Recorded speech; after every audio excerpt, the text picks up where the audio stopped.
Hello friends, कैसे आप लोग सभी। मैं आपका दोस्त अमित कपूर अपने यूट्यूब चैनल नपासा में आप लोगों का स्वागत करता हूं। आज मैं हिंदी पाठ्य पुस्तक वसंत चैप्टर नंबर 15 नौकर पढ़ाने जा रहा हूं, जो कि गांधी जी के विचारों पर आधारित है। इसमें गांधी जी के दिनचर्या के बारे में बताया गया है। तो आइए इस चैप्टर की शुरुआत करते हैं।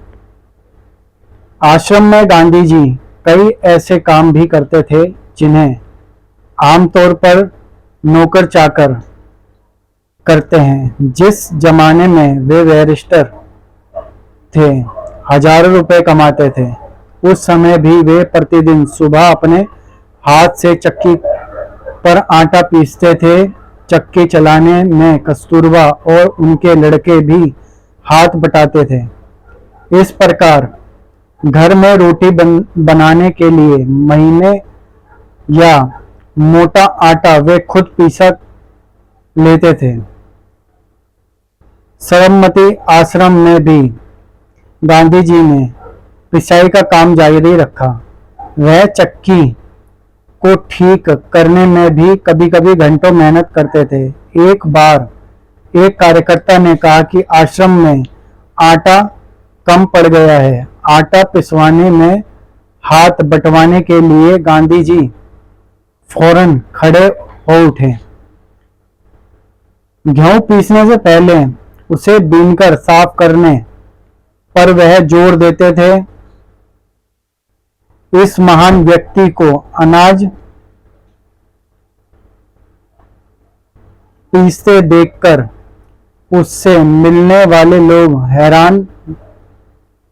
हैरानी में पड़ जाते थे।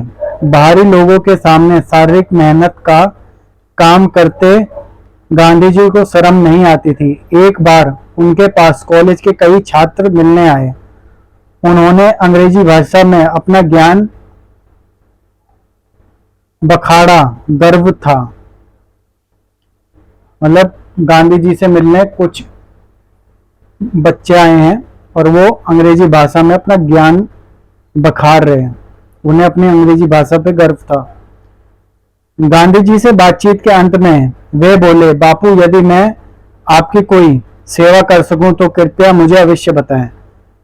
उन्हें आशा थी कि बापू उन्हें लिखने पढ़ने का काम देंगे। गांधी जी ने उनके मन की बात टाल ली और बोले, अगर आपके पास समय हो तो इस थाली के गेहूं बीन डालिए।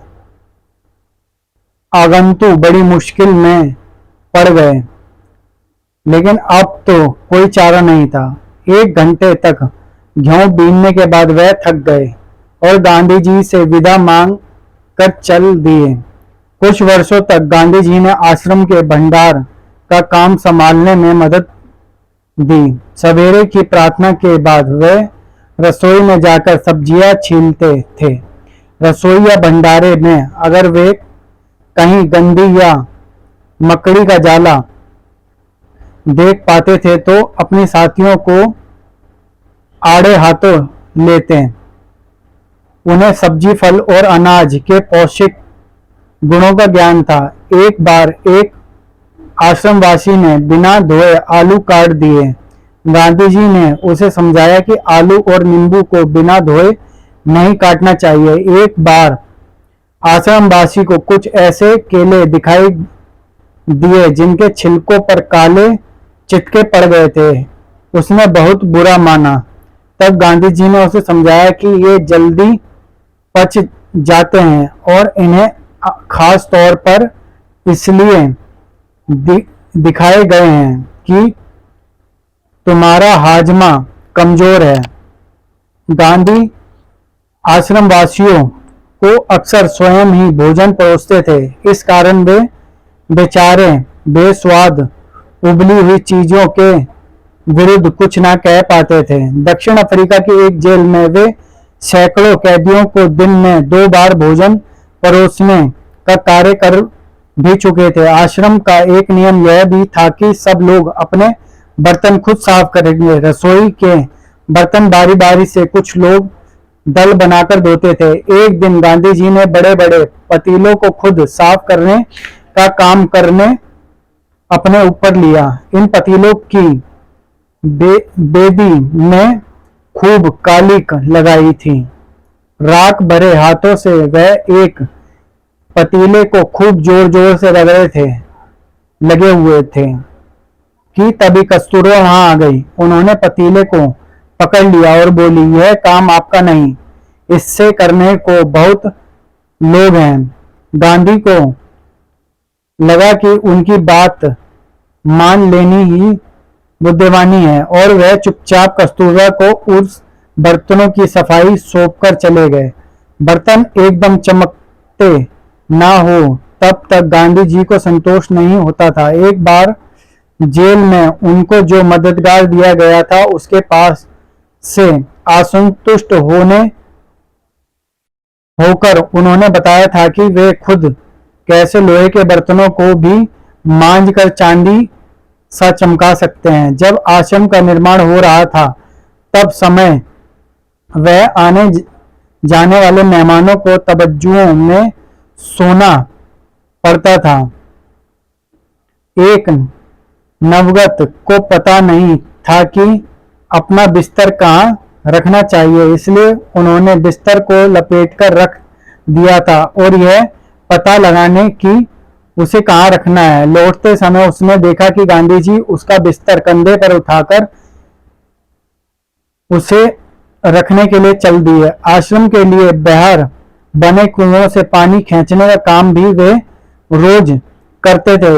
एक दिन गांधी जी कुछ अस्वस्थ थे और चक्की पर आटा पीसने के काम में हिस्सा बटा चुके थे। उसके एक साथी ने उन्हें थकावट से बचाने के लिए अन्य आश्रमवासियों की सहायता से बड़े छोटे बर्तनों में पानी भर डाला। गांधी जी को यह बात पसंद नहीं आई, मन में कुछ ठेस सी लगी। उन्होंने बच्चों के नहाने का एक टब उठा लिया और कुएं से उसमें पानी भरकर टब को सिर पर उठाकर आश्रम ले आए। बेचारे कार्यकर्ता को बहुत पछतावा हुआ। वो बता रहे हैं जो गांधी जी जो हैं वो किसी से सहायता नहीं लेना चाहते और वो अपना काम स्वयं करना पसंद करते थे और उन्हें इस बात पे कोई शर्म नहीं थी कि वो अपना काम स्वयं करते हैं और वो बहुत ही कम जो है किसी और के काम से संतुष्ट हुआ करते थे। शरीर से जब तक बिल्कुल लाचारी ना हो तब तक गांधी जी को यह बात बिल्कुल पसंद ना थी कि महात्मा गांधी या बूढ़े होने के कारण उनको अपने हिस्से का दैनिक शारीरिक श्रम ना करना पड़े। उनमें हर प्रकार का काम करने की अद्भुत क्षमता और शक्ति थी। वह थकान का नाम भी नहीं जानते थे। दक्षिण अफ्रीका में बे और युद्ध के दौरान उन्होंने घायलों को स्ट्रेचर पर लादकर एक दिन में 50-50 मील तक ढोया था। वह मीलों पैदल चला करते थे। दक्षिण अफ्रीका में जब वे टोलतिल बाड़ी में रहते थे तब पास के शहर में कोई काम होने पर दिन में अक्सर 22 मील तक पैदल चलते थे। इसके लिए वे घर में बना कुछ नाश्ता साथ लेकर सुबह 2 बजे ही निकल पड़ते थे। शहर में खरीदारी करते और शाम होते होते वापस फार्म पर लौट आते। उनके अन्य साथी भी उनके इस उदाहरण पर खुश अनुकरण करते थे। एक बार किसी तलाश की भरपाई का काम चल रहा था जिसमें गांधी जी के साथी लगे हुए थे। एक सुबह काम खत्म करके वे लोग पखवाड़े, कुदाल और टोकरी लिए जब वापस लौटे तो देखा कि गांधी जी ने उनके लिए तस्तरियों में नाश्ते के लिए फल आदि तैयार रखे थे। एक साथी ने पूछा, आपने हम लोगों के लिए यह एक कष्ट क्यों किया? क्या यह उचित है कि हम आपसे सेवा करवाएंगे? गांधी जी ने मुस्कुराते हुए उत्तर दिया, क्यों नहीं, मैं जानता था कि तुम लोग थके मंदे लौटोगे। तुम्हारा नाश्ता तैयार करने के लिए मेरे पास खाली समय था। दक्षिण अफ्रीका में रहने वाले भारतीयों के जाने माने नेता के रूप में गांधी जी भारतीय प्रवासियों की मांगों को ब्रिटिश सरकार के सामने रखने के लिए एक बार लंदन गए। वह उन्हें भारतीय छात्रों ने एक शाकाहारी भोजन में आमंत्रित किया। छात्रों ने इस अवसर के लिए स्वयं ही शाकाहारी भोजन तैयार करने का निश्चय किया। तीसरी पहर 2 बजे एक दुबला पतला और छलहारी आदमी आकर उनमें शामिल हो गया और तस्तरियां धोने, सब्जी साफ करने आदि अन्य छुटमुट काम करने में उनकी मदद करने लगा। बाद में छात्रों का नेता वहां आया तो क्या देखता है कि वह दुबला पतला आदमी और कोई नहीं, उस शाम को भोजन में आमंत्रित उनके सम्मानित अतिथि गांधी जी थे। गांधी जी दूसरों से काम लेने में बहुत सख्त थे, लेकिन अपने लिए दूसरों से काम कराना उन्हें नापसंद था। एक बार राजनीतिक सम्मेलन में जब अपने डेरे पर लौटे तो रात हो गई थी। सोने से पहले वे अपने कमरे का फर्श बुहार रहे थे। उस समय रात के 10 बजे थे। एक कार्यकर्ता ने दौड़कर गांधी जी के हाथ से बुहारी ली। जब गांधी जी गांव का दौरा कर रहे होते उस समय रात को यदि लिखते समय लालटेन का तेल खत्म हो जाता तो वे चंद्रमा की रोशनी में ही पत्र पूरा कर लेते।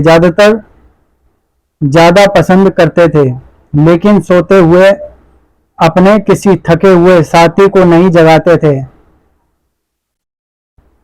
पद यात्रा के समय गांधी जी ने अपने शिविर में केवल 2 आदमियों को ही रहने की अनुमति दी थी। इन दोनों को यह नहीं मालूम था कि खाखरा कैसे बनाया जाता है। इस पर गांधी जी स्वयं रसोई में जाकर बैठे और निपुण रसोइये की तरह उन्हें खाखरा बनाने की विधि बताई। उस समय गांधी जी की अवस्था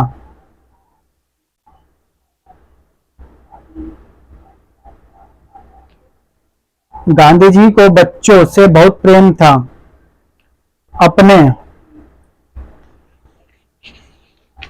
बच्चों के जन्मदिन के 2 माह बाद उन्होंने कभी किसी दाई को बच्चों की देखभाल के लिए नहीं रखा। वे मानते थे कि बच्चे के विकास के लिए माता पिता का प्यार और उनकी देखभाल अनिवार्य है। वे मां की तरह बच्चों की देखभाल कर सकते थे, खिलाते पिलाते और बहाल करते थे। एक बार दक्षिण अफ्रीका में जेल से छूटने के बाद घर लौटकर उन्होंने देखा कि उनके मित्र की पत्नी श्रीमती पोलकी बहुत ही दुबली पतली और कमजोर हो गई है। उनका बच्चा उनका दूध पीना छोड़ नहीं था और वह उनका दूध छुड़वाने की कोशिश कर रहे थे। बच्चा उन्हें चैन नहीं लेने देता था और रो रो कर उन्हें जगाए रखता था। गांधी जी दिन लौटकर उसी रात से उन्होंने बच्चे की देखभाल का काम अपने हाथों में लिया। सारे दिन बड़ी मेहनत करने, सभाओं में भाषण देने बाद वह 4 मील पैदल चलकर गांधी जी कभी कभी रात को 1 बजे घर पहुंचते थे और बच्चे को श्रीमती पॉली के बिस्तर पर से उठाकर अपने बिस्तर पर लेटा लेते थे। वह चारपाई के पास एक बर्तन में पानी भरकर रख लेते थे ताकि यदि बच्चे को प्यास लगे तो उसे पिला दे, लेकिन उसकी जरूरत नहीं पड़ती थी। बच्चा कभी भी रोता और उनकी चारपाई पर रात में आराम से सोता रहता था। एक पखवाड़े तक मां से अलग सुलाने के बाद बच्चे ने मां का दूध पीना छोड़ दिया। गांधी अपने से बड़ों का बड़ा आदर करते थे। दक्षिण अफ्रीका में गोखले गांधी के साथ ठहरे हुए थे। उस समय गांधी ने उनके दुपट्टे पर इस्त्री की। वह उनका बिस्तर ठीक करते थे, उनको भोजन परोसते थे और उनके पैर दबाने को भी तैयार रहते थे। गोखले बहुत मना करते थे, लेकिन गांधी नहीं मानते थे। महात्मा गांधी कहलाने से बहुत पहले एक दक्षिण अफ्रीका से भारत आने पर गांधी कांग्रेस के अधिवेशन में गए। वहां उन्होंने गद्दे, पंखे साफ किए और बाद में उन्होंने बड़े कांग्रेस नेता से पूछा, मैं आपकी क्या सेवा कर सकता हूं? नेता ने कहा, मेरे पास बहुत से पत्र इकट्ठे हो गए हैं जिनका जवाब देना है। मैंने पास कोई कर कुन नहीं है जिसे यह काम दूं। क्या तुम यह काम करने को तैयार हो? गांधी ने कहा, जरूर, मैं इसको कोई भी काम करने को तैयार हूं जो मेरा स्वास्थ्य से बाहर ना हो। यह काम उन्होंने थोड़ी ही समय में समाप्त कर डाला और उसके बाद अपने उन नेता की कमीज के बटन आदि लगाने और उनकी अन्य सेवाओं का काम खुशी से किया। जब भी आश्रम में किसी सहायक को रखने की आवश्यकता होती थी, तब गांधी जी किसी हरिजन को रखने का आग्रह करते थे। उनका कहना था, नौकरों को हमें वेतनभोगी मजदूर नहीं, अपने भाई के समान मानना चाहिए। इनमें कुछ कठिनाई हो सकती है, कुछ चोरियां हो सकती हैं, फिर भी हमारी कोशिश निष्फल नहीं जाएगी। उन्हें यह मालूम ही ना था कि किसी को नौकर की भांति कैसे रखते हैं। एक बार भारत की जेल में उन्होंने कई साथी कैदियों को उनकी सेवा टल का काम सौंप गया।